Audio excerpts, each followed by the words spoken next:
Well, picked up a used 3D printer. Here is the first run at it. So, this could go catastrophically wrong. This could go exceptionally well. I ain't never done nothing like this. Just a redneck in the gun shop making an octopus. That's what it's going to look like when it's done, hopefully.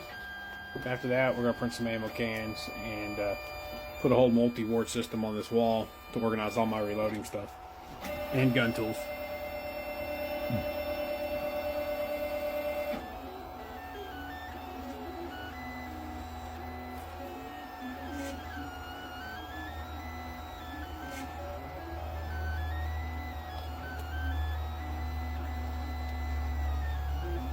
Doesn't look like it's working so far too well.